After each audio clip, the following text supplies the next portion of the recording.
How can you get on a journal's editorial review board?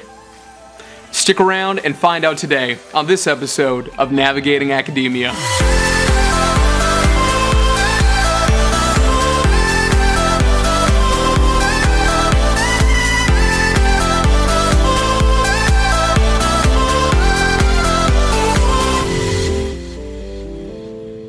Welcome to Navigating Academia, your leading source for guidance on how to advance your career in academia. As always, I appreciate the love, so please do take the time to like and share this video with your colleagues, subscribe to our channel, hit that bell, and comment below. You can follow me on the social media sites below. So, let's get into it. Today we're going to be discussing how to get on your favorite journal's editorial review boards. All of us, when we're undergraduate or graduate students, have usually become steeped in the research literature that's been published in our respective fields. For me, I was in the field of forensic psychiatry and forensic psychology. So because of that, I was digesting dozens and dozens of abstracts from hundreds of different journals every single month, going through tables of contents, trying to identify what were the different articles that were relevant to me, and it could be really challenging to figure out a comprehensive list of all the journals in your field. Usually, you can do this through something called an impact factor. An impact factor is simply a metric that has to do with how many new pieces are coming out in a journal and how often those pieces are getting cited by new pieces in other journals. Now, this is one way to be able to identify promising journals or leading journals in your field is by simply looking up what are the different journals in your field that have high impact factors. But another way is to simply go to something like Google Scholar, type in quotes, some different terms in your field that you care very deeply about. For example, my background is in a field called violence risk assessment. So if I were to type that in quotes and let's say take a look at the last 10 years of research articles, I could go through, identify the journals that have published those articles and make a little database in something like Excel to be able to give me a sense of kind of what I'm working with. If you do that, you're going to identify some pretty clear trends and patterns in terms of the journals that are used to publishing in your specific niche. And there's a lot of benefits to that I want to talk about today when it comes to identifying those journals and then getting on their editorial review boards. Now, what is an editorial review board? Well, what happens in peer-reviewed publishing is that when you submit an article to a given journal, it usually goes to the editor. The editor makes an initial decision as to whether or not to begin the peer-reviewed process or to be able to simply send it back to the author and say, thank you so much, but either this isn't a good fit for our journal or it just doesn't look like it's ready yet.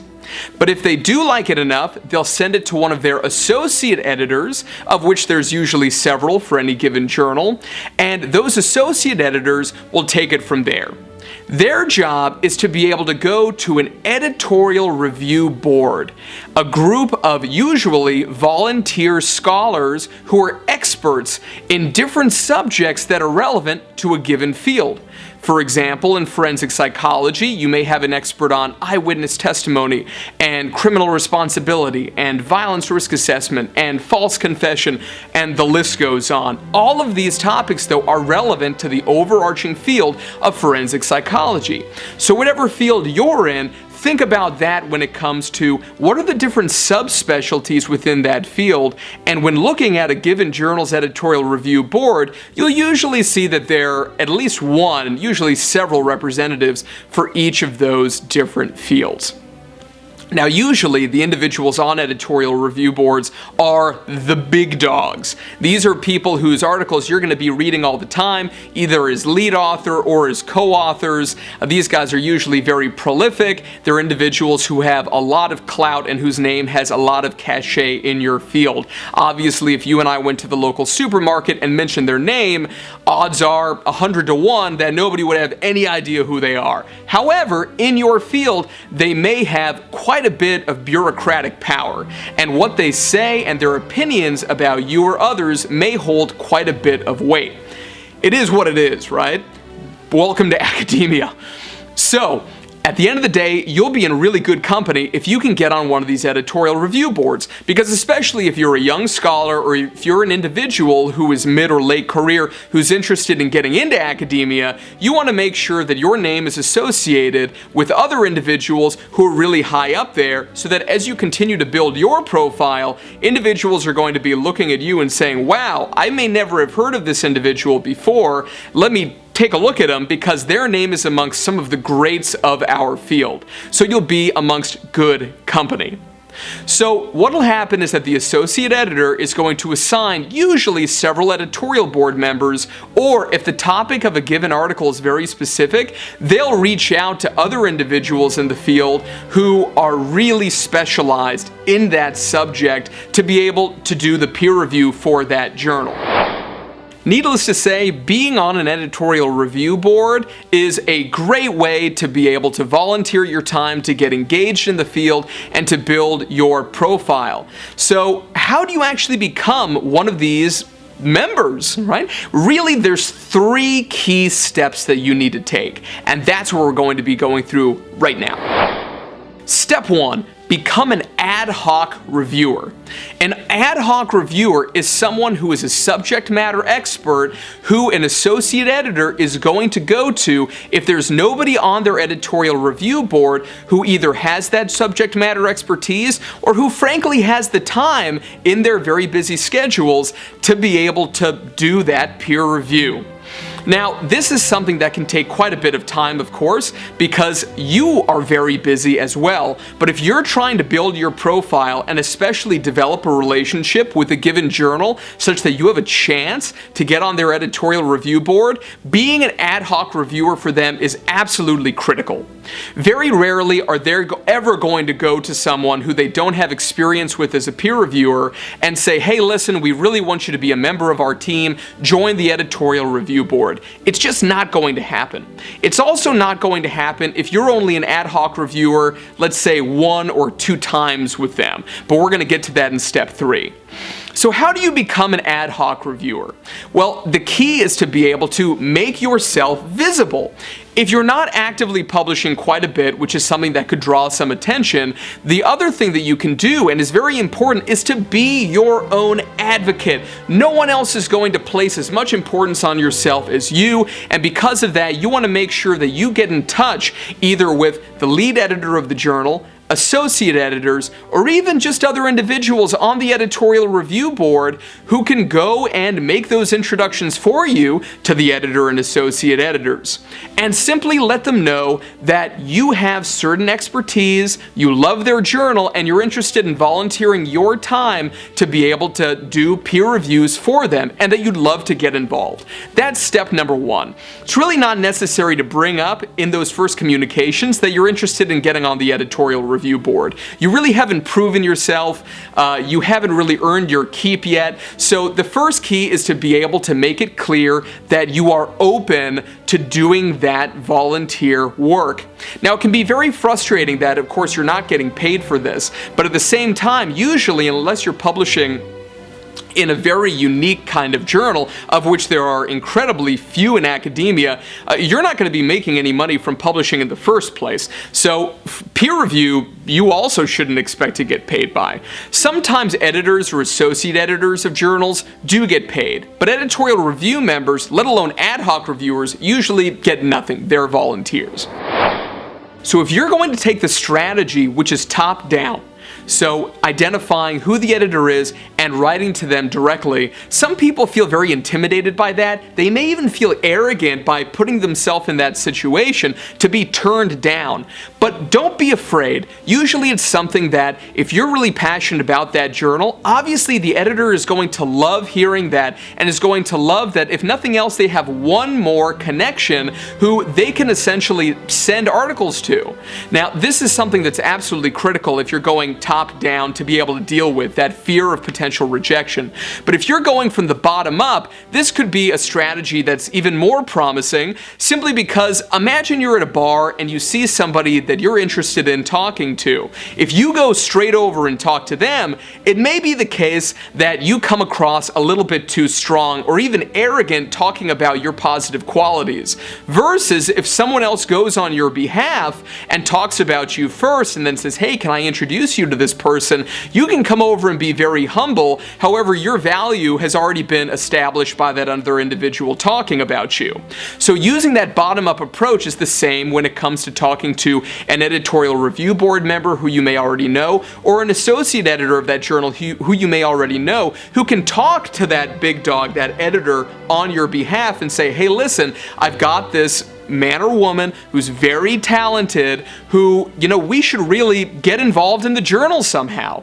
So again, those are the two big strategies, top down and bottom up, ways to be able to get involved initially as an ad hoc reviewer.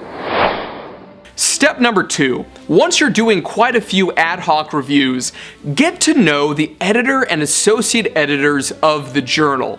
Now, when I say get to know them, I don't simply mean know that they are the editor and the associate editors, right? I mean try to get to know them both professionally as well as personally. Usually these individuals are higher profile members of your field, and usually they'll be going to at least one major academic conference per year as a speaker with their graduate students and postdocs, to give keynotes, so on and so forth. So identify which are those conferences that they're going to be at, and don't hesitate to be able to send an email or even give a phone call to be able to set up an informal breakfast or lunch meeting with them to be able to say, I'm so impressed with the progress that the journal is making. I love being an ad hoc reviewer. I've read some of your recent articles and would just love to hang out and get to know you better. That's the point of going to conferences. Sure, it's great to give posters or paper presentations or symposia, but the real key is what happens off the stage when you're getting to know people and networking. So don't worry, it's not going to be intimidating. It's not going to be something where people are going to laugh in your face and say, who the heck is this person who wants to have a meal with me? People are usually thrilled that they like what you're doing. If you told me that you liked the editor, the journal that I used to edit called Archives of Forensic Psychology, if you told me that you liked any of my papers or any of the work that I was doing, I of course would be thrilled, as would anybody else. So don't feel intimidated to get in touch, tell me you like what they're doing and you'd like to get to know them personally. It can be very flattering, and at the end of the day, it's a great way to be able to network with them so that when you do get ready to make the big ask to be an editorial review board member, it's something where they're not saying, oh, that's that person I've never met before in my life, I don't know anything about, I don't have a connection with. They're going to say, oh yeah, that's Jay, the guy who I had Belgian waffles with in Copenhagen, or whatever it is, right?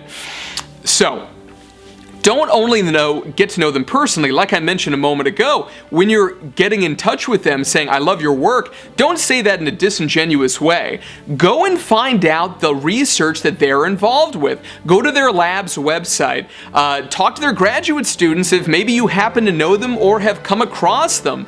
Make sure that you go to things like Google Scholar, ResearchGate, academia.edu, and find articles that they've recently authored or co-authored, especially if they're the first author or the last author. The first author is the lead author, meaning that this thing was their baby and they care deeply about that subject at a given time.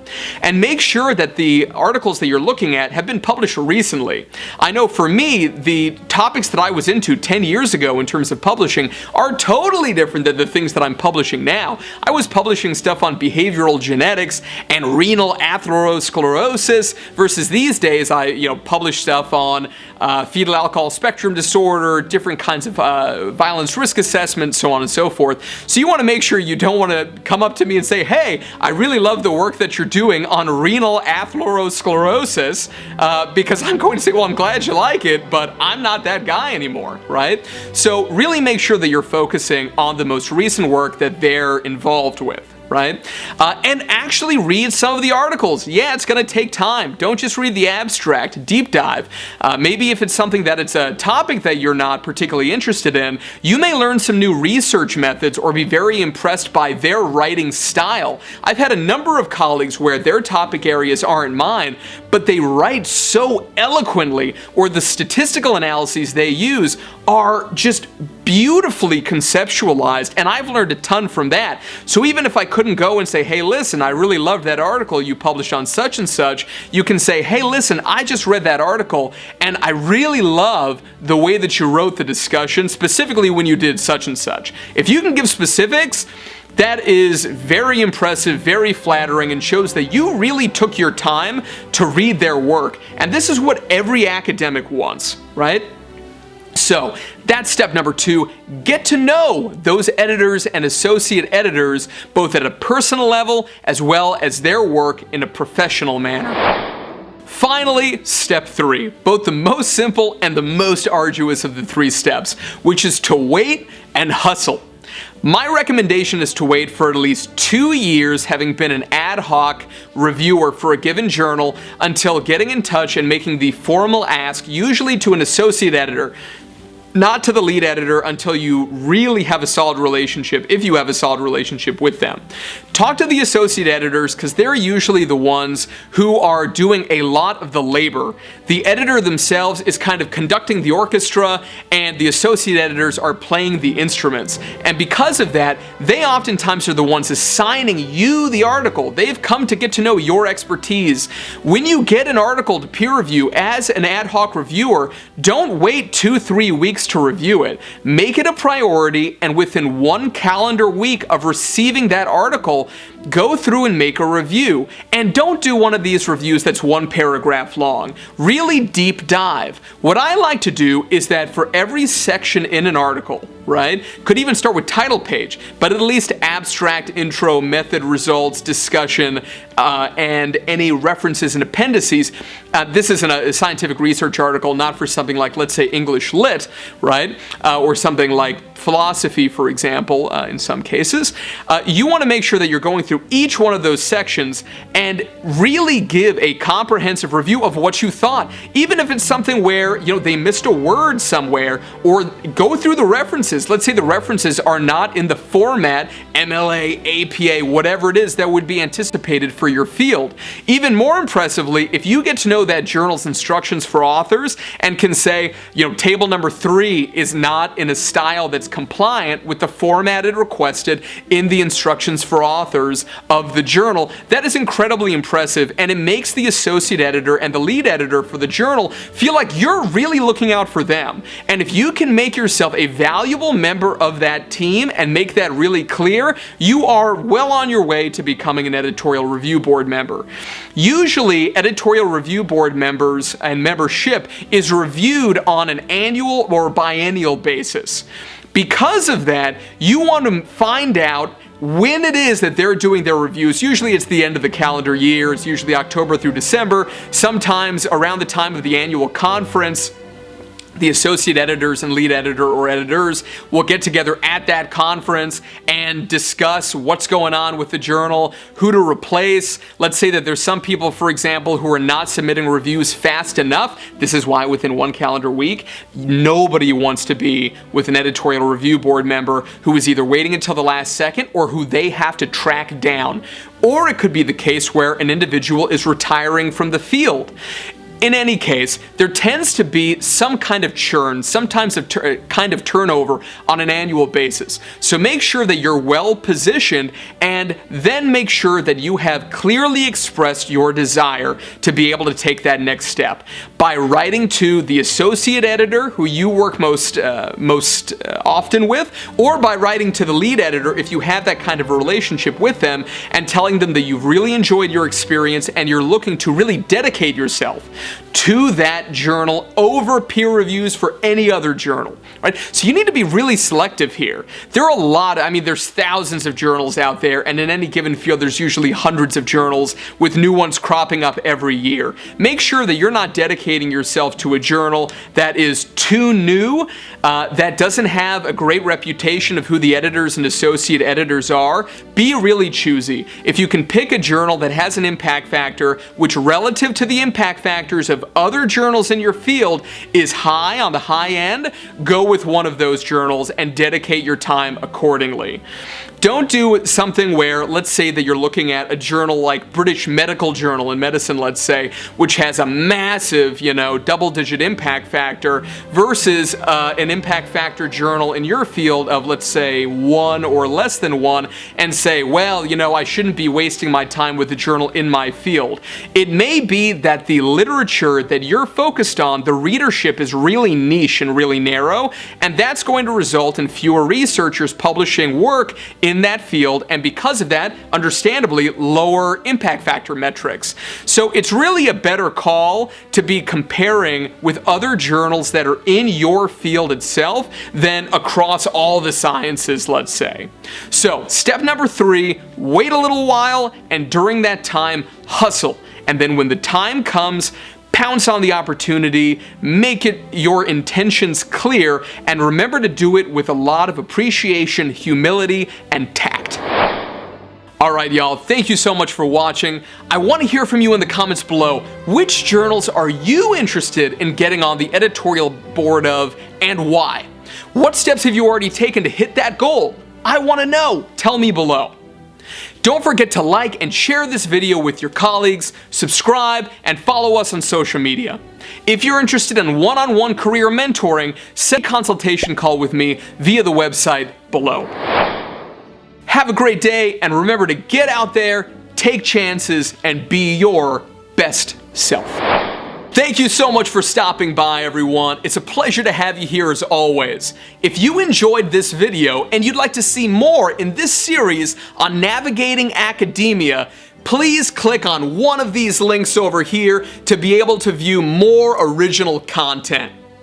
I hope to see you there.